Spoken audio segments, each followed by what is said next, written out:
If you're 70, you'll probably remember Clint Eastwood's famous phrase, "Do you feel lucky?" Well, when it comes to your planning for retirement, may I suggest that you plan like a pessimist so you can live like an optimist. If you plan for everything to run smoothly, life will inevitably disappoint you and you'll be unprepared. Unprepared and disappointed people soon turn pessimistic and sour, and that sounds like a lot of fun, doesn't it?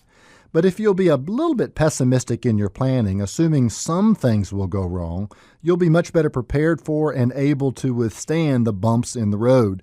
You'll have given yourself the margin to be optimistic. So let's be just a bit pessimistic and assume that one day you'll need some kind of long-term care. There are only a few answers to the question of who's going to pay the bill if I go in the nursing home.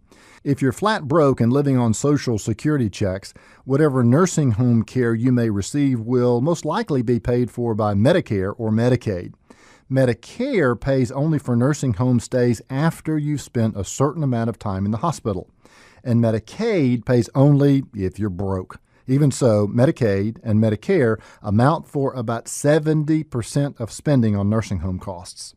However, if you're in that vast middle ground of folks who have worked and saved and have something of a nest egg that you'd hate to be dissipated by long-term care costs, then long-term care insurance is something you might want to consider. According to the U.S. Department of Health and Human Services, the cost of a semi-private nursing home room in the Middle South ranges from between $47,000 and $67,000 a year. If you want a private room, add another $10,000 to that. Do a little bit of math in your head. How long would it take to exhaust your nest egg spending somewhere between $50,000 and $75,000 a year? For a lot of us, the bucks would run out way too quickly.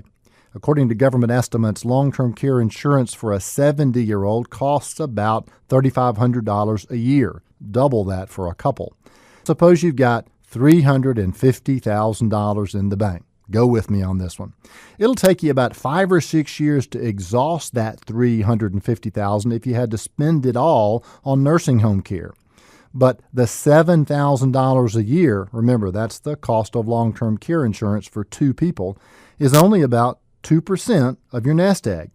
I know savings rates are historically low now, so you would likely eat into some of the principal if you paid for your entire long-term care insurance premium out of your nest egg, but it's very unlikely that you'd run out of money doing that.